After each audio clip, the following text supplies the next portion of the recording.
أعوذ بالله من الشيطان الرجيم بسم الله الرحمن الرحيم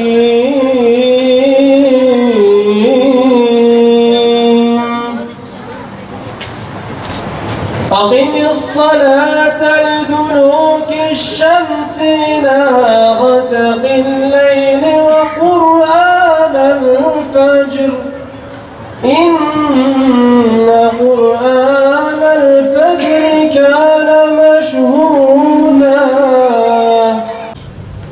Değerli halkımız, kıymetli abilerim, kardeşlerim, bacılarım, hepiniz hoş geldiniz, sefalar getirdiniz.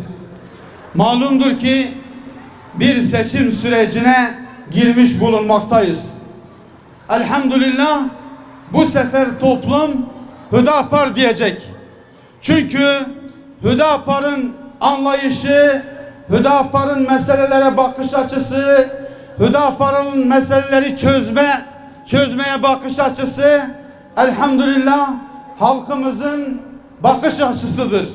Kıymetli kardeşlerim, bakın bu güzel şehrimiz, bu kadim şehrimiz, bu güzel memleketimiz hak ettiği değeri bulmamıştır. Yıllardır bu şehre şehir hastanesi yapılıyor deniliyor.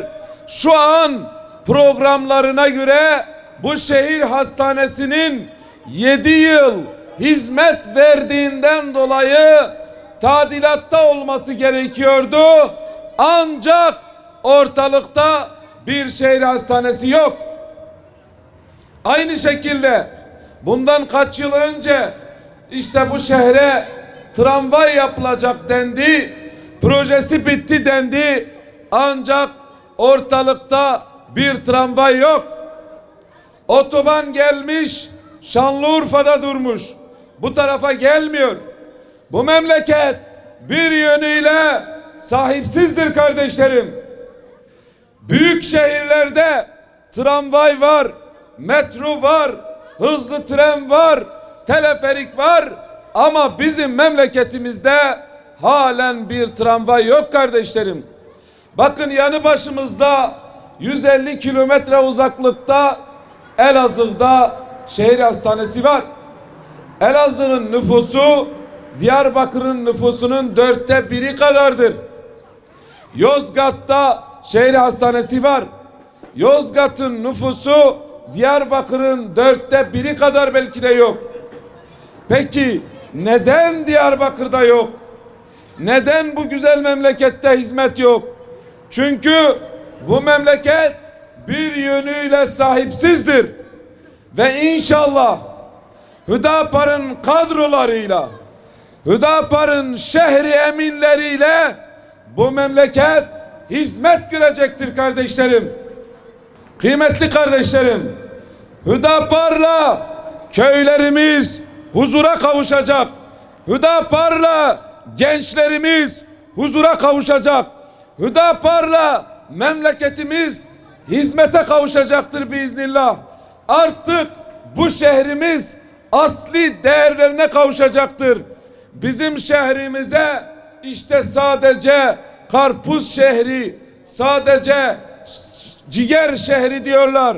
Hayır, Diyarbakır sadece karpuzdan, sadece ciğerden ibaret değildir.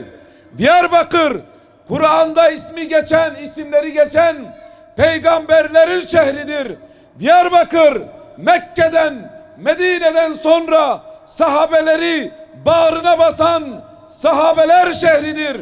Diyarbakır, İslam dünyasında 5. harem-i şerifi bulunduran, Ulu Cami'yi bulunduran 5. harem-i şerifini bulunduran kadim şehridir kardeşlerim.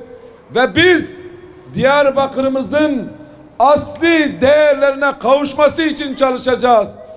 Bizler kardeşlerim hem dinimize sahip çıkacağız hem de dilimize sahip çıkacağız. Bizler değerlerimize sahip çıkacağız. Bizler Şeyh Said'imize de sahip çıkacağız. Bizler Bediüzzaman Said-i Nursi'ye de sahip çıkacağız. Ve bizler aynı şekilde Kurmancı'ya da sahip çıkacağız. Zazaca'ya da sahip çıkacağız. Çünkü diller Allah'ın ayetleridir kardeşlerim. Ve şunu söyleyeyim. Dillerimize, dinimize sahip çıkacağız derken öyle söylemde değil. Somut projelerle dilimize sahip çıkacağız. Her mahallelerimizde Kurmancı, Zazaki kurslar açacağız. Çünkü biz görüyoruz ki bu nesilden sonra bu diller unutulacak ve biz bu konuda başta yetişkinler olmak üzere sadece yetişkinlere göre değil, çocuklarımıza göre de kreşler açacağız ve kendi evlatlarımız kendi ana dillerini öğrenecekler. Evet, belediyeler hizmet yeridir. Biz hizmetleri konuşuyoruz. Ve Ankara'da da ana dilimizin okullarda eğitim dili olması için de çalışacağız. Ancak belediyede yapacağımız hizmetler bu şekildedir.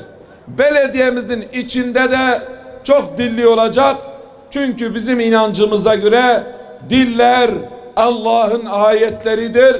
Bu gözle biz de bakıyoruz ve dilimize de, dinimize de, değerlerimize de sahip çıkacağız kardeşlerim.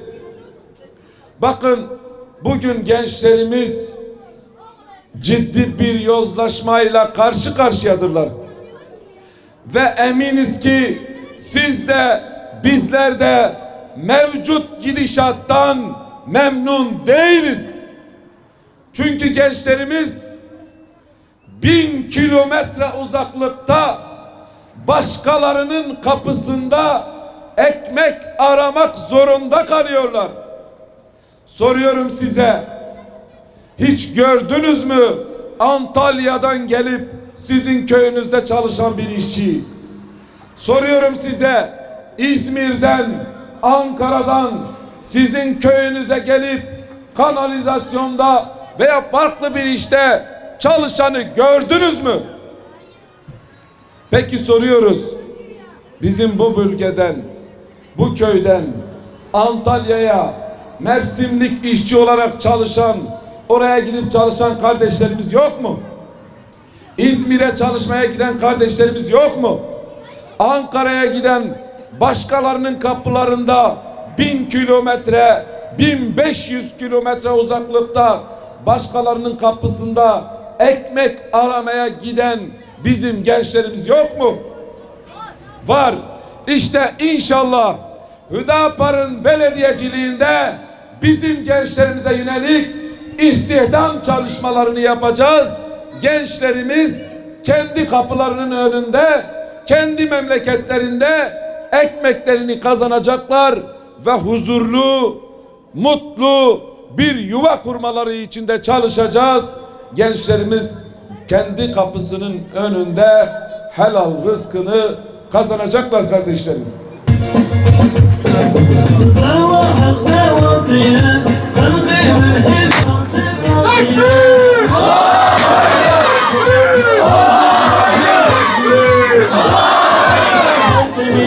Hey